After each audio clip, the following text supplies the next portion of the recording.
எல்லாருக்கும் வணக்கங்க. இந்த பதிவில் நாம் பார்க்கக்கூடியது சுனபா யோகத்தை பற்றி தானுங்க. நாம் இதுக்கு முன்னாடி தோஷங்கள் நிவர்த்தி யோகம் அப்படின்ட்டு ஒரு பதிவு ஒன்று நம்ம பார்த்தோம். அந்த பதிவு எத்தனை பேருக்கு பயனுள்ளதாக இருந்ததுன்றது எனக்கு தெரியல. யாராவது ஒருத்தருக்கு பயனுள்ளதாக இருந்திருந்தால் கூட உண்மையிலேயே எனக்கு சந்தோஷம் தானுங்க. இந்த பதிவில் நாம் பார்க்கக்கூடியது சுனபா யோகம். சுனபா யோகம் அப்படின்னா என்ன அப்படின்னா, நீங்கள் எந்த ராசியில் நீங்கள் பிறந்தவங்களாக இருந்தாலும் சரி, இல்லை எந்த லக்னத்தில் நீங்கள் பிறந்தவங்களாக இருந்தாலும் சரி, உங்களுடைய ஜாதகத்தில் இந்த யோகம் இருக்கா இல்லையான்ட்டு ரொம்ப தெளிவாக இந்த பதிவில் நம்ம பார்க்க போகிறோம். அதுக்கு முன்னாடி யோகத்துக்கு ஏன் சார் முக்கியத்துவம் கொடுக்குறீங்க அப்படின்னா, எனக்கு தெரிஞ்ச விஷயத்தை நான் சொல்கிறேனுங்க. இன்றைக்கி நம்ம வாழக்கூடிய வாழ்க்கை கிட்டத்தட்ட மிஷின் வாழ்க்கை நம்ம வாழ்ந்துக்கிட்டு இருக்கோம். எதிர்பார்ப்புகள் ஒவ்வொருத்தருக்கும் ஒவ்வொரு விதமான எதிர்பார்ப்புகள் இருக்க தான் செய்யுது. நம்ம மனசால் ஆச்சு. சொந்த தொழில் செய்யணுன்ற ஆசை சில பேருக்கு இருக்கும், செய்ய முடியலையேன்ற ஆதங்கம் சில பேருக்கு இருக்கும். சொந்த வீடு வாங்கணும் அப்படின்ற ஆசை சில பேருக்கு இருக்கும். வீடு வாங்கிட்டு இஎம்ஐ கட்ட முடியாமல் சிரமப்பட்டுக்கிட்டு இருக்கிற சூழல் ஒரு சிலருக்கு இருக்கும். அப்போது எந்த நேரத்தில் எந்த செயல் செய்தால் சரியாக இருக்கும் அப்படின்ட்டு நம்மளுடைய ஜாதகத்தை நம்ம பார்க்கணும் இல்லையா? ஆனால் நிறைய பேர் பார்க்குறதில்ல.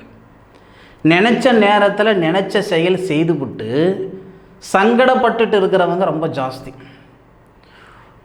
இந்த ஜாதகத்தில் நமக்கு இந்த ஒரு யோகம் இருக்குது அப்படின்னா அந்த தருணத்தில் அந்த செயல் செய்யும்போது அது சக்ஸஸ். நினச்ச நேரத்தில் நினச்ச செயல் செய்துட்டு அது நட்டம் ஆயிடுச்சுன்னு வச்சுக்கோங்களேன், சூடு கண்ட பூனை அடுப்படையில் சேராதுன்ற மாதிரி மீண்டும் அந்த செயல் செய்கிறதுக்கான எண்ணமே நமக்கு வராமல் போய்டும். நம்மளுடைய ஜாதகத்தில் நம்ம 100 பேருக்கு வேலை கொடுக்கணும்னு ஒரு விதி இருக்குதுன்னு வச்சுக்கோங்களேன், ஒரு யோகம் இருக்குதுன்னு வச்சுக்கோங்க.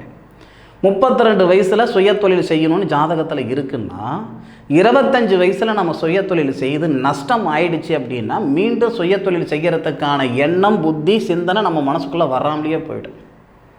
இந்த பிரபஞ்சம் பல விதத்தில் நமக்கு அந்த சான்ஸ் கொடுத்தாலும் நம்ம மனசுக்குள்ளே ஒரு பயம் இருக்கும். எங்கே மறுபடியும் கெட்டுடுவோமோ, மறுபடியும் நட்டம் ஆகிடுவோமோ, அந்த பயமே கடைசி வரைக்கும் அடிமை தொழில் செய்கிற மாதிரி சூழ்நிலைகள் கொடுத்துரும்.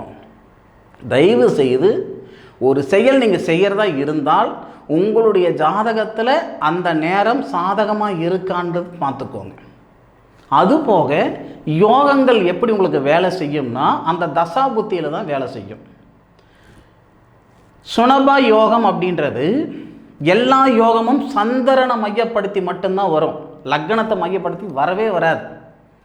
நம்ம கேந்திரத்தில் வரும் பொழுது, திருகோணத்தில் வரும் பொழுது இந்த மாதிரி விஷயங்கள் தான் லக்னத்தை மையப்படுத்தி வரும். மற்றபடி யோகங்கள் எல்லாமே சந்திர பகவானை மையப்படுத்தி தான். சந்திரன் எங்கே இருந்தாலும், சந்திரன்றது ராசி, நீங்கள் மேச ராசியில் பிறந்திருக்கலாம், ரிஷப ராசியில் பிறந்திருக்கலாம். நான் தோராயமாக ரிஷப ராசின்னு போட்டிருக்கேன். கடக ராசியில் பிறந்திருக்கலாம், கன்னி ராசியில் பிறந்திருக்கலாம், மீன ராசியில் பிறந்திருக்கலாம். நீங்கள் எந்த ராசியில் பிறந்தவங்களாக இருந்தாலும் சரி, ஏன் எந்த லக்னத்தில் நீங்கள் பிறந்தவங்களாக இருந்தாலும் சரி, ராசிக்கு 2வது கட்டத்தில் உங்களுடைய ராசி மிதுன ராசியா, மிதுன ராசிக்கு 2வது கட்டம்ன்றது கடகம். அப்போது அந்த கடகத்தில் செவ்வாய், குரு, புதன், சுக்கிரன், சனி 5 கிரகங்கள். 5 கிரகங்கள் இருக்காது. 5 கிரகத்தில் ஏதாவது ஒரு கிரகம் இருந்தால் கூட ஓகே. 5 கிரகங்கள் இருந்தால் ரொம்ப ரொம்ப நல்லது. இல்லை 2 கிரகங்கள் இருக்குது, குருவும் சுக்கிரன் இருக்காரு, இல்லை குருவும் செவ்வாய் இருக்கிறாரு, இல்லை குரு சனி இருக்கிறாரு, குரு புதன் இருக்காரு, ஏதாவது 2 கிரகங்கள் 3 கிரகங்கள் எப்படி இருந்தாலும் சரி. அப்போது சந்திரனுடைய தசையில் அந்த புத்தி வரும்போது மிகப்பெரிய யோகத்தை கொடுத்துரும்.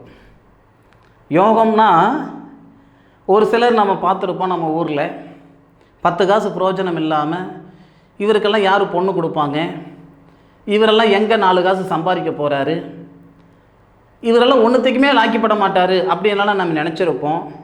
ஒரே ஒரு 4-5 வருஷத்தில் நல்ல வளர்ச்சி, அவர்கிட்ட 4 பேர் வேலை செய்கிற அளவுக்கு இருக்கும். இதெல்லாம் நம்ம பார்த்துருக்கோம், படிச்சிருக்கோம், எல்லா தகுதி இருக்குது. அப்போது அந்த உழைப்புக்கு தகுந்த உயர்வு இல்லாமல் இருக்கிறவங்களும் இருக்காங்க.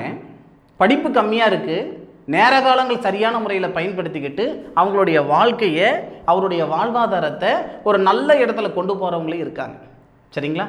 அது இந்த மாதிரி ஒரு நேரத்தில் தான் அந்த ஒரு வேலைகள், அந்த ஒரு சூழ்நிலை அவங்களுக்கு சாதகமாக அமையும்.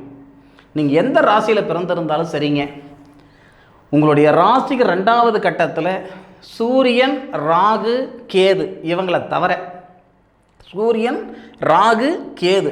ஏன்னா இந்த 3 கிரகங்களும் வந்து பார்த்திங்கன்னா உங்களுக்கு பெருசாக யோகத்தை தரமாட்டாங்க. சிம்ம ராசியில் நீங்கள் பிறந்திருந்தாலும் சரி, சரிங்களா, அந்த சூரியன் 2ல் இருக்கும்போதெல்லாம் உங்களுக்கு பெருசாக யோகத்தை தரமாட்டார். குரு, அதாவது செவ்வாய், குரு, புதன், சுக்கிரன், சனி, இந்த 5 கிரகங்களில் எத்தனை கிரகங்கள் உங்களுக்கு சேர்ந்துருக்கோ, 2 கிரகங்கள் சேர்ந்துருந்தாலும் சரி, 3 கிரகங்கள் சேர்ந்துருந்தாலும் சரி, அந்த சந்திரனுடைய தசா புத்தியில் உங்களுக்கு மிகப்பெரிய யோகத்தை கொடுக்கும். அந்த நேரத்தில் நீங்கள் சுய தொழில் செய்கிறதா இருந்தாலும் சரி, இல்லை சொந்த வீடு வாசல் வாங்குறதா இருந்தாலும் சரி, இந்த மாதிரி ஒரு சூழ்நிலைகள் செய்யும் பொழுது, இந்த மாதிரி ஒரு வேலைகள் செய்யும் பொழுது உங்களுடைய வாழ்க்கையும் நல்லா இருக்கும், வாழ்வாதாரமும் நல்லா இருக்கும். ஏன்னா நமக்கு எதிர்பார்ப்பு எந்த அளவுக்கு இருக்கோ அதை விட அதிகமாக மன அழுத்தம் ஏற்பட்டுடுது. ஆசாசியே வீடு வாங்குவோம், காரு வாங்குவோம், இஎம்ஐ கட்ட முடியாமல் பலவிதமான சிக்கலில் நம்ம மாட்டிக்குவோம் பாருங்கள். அப்போ நம்ம தொடங்கின நேரம் சரியில்லை. செய்ய வேண்டிய நேரத்தில் செய்யாமல், செய்யக்கூடாத நேரத்தில் செஞ்சிடறது தான் இந்த சங்கடத்துக்கு காரணம். ஒன்றே ஒன்று சொல்கிறேனுங்க, ஒருத்தர் கையை பிடிச்சி கூட்டிகிட்டு போகணுன்ற அவசியம் யாருக்குமே இல்லை. நம்ம உழைப்புக்கு தகுந்த உயர்வு இருந்தால் போதும். நம்மளுடைய ஜாதகத்தில் இருக்கக்கூடிய அந்த நேர காலங்களை சரியான முறையில் பயன்படுத்திக்கிட்டாவே நிச்சயமாக சொல்கிறேனுங்க, இப்படி இருப்பீங்க.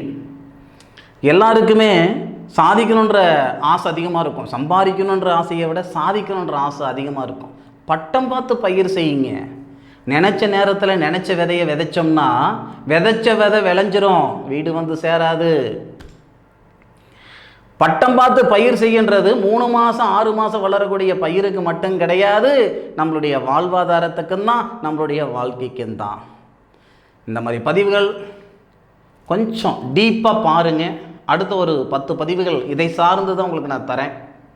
ஏதாவது ஒரு வகையில் உங்களுடைய வாழ்வாதாரத்துக்கு ஒரு சின்ன வழிகாட்டியாக நான் இருக்கணும் அப்படின்ற ஆதங்கத்தில் தான் இந்த மாதிரி பதிவுகள் உங்களுக்கு தரணுங்க. சப்போர்ட் பண்ணுங்க, உங்களுடைய நண்பர்களுக்கு ஷேர் பண்ணுங்க. மீண்டும் அடுத்த ஒரு அற்புதமான தருணத்தில் உங்கள் அனைவரையும் சந்திக்கும் வரை உங்களிடமிருந்து விடைபெறுவது உங்கள் வீட்டு ஜோதிட நண்பனான மா காளிதாஸ் மணிகண்டன். திருச்சிற்றம்பலம். வாழ்க வையகம், வாழ்க வளமுடன்.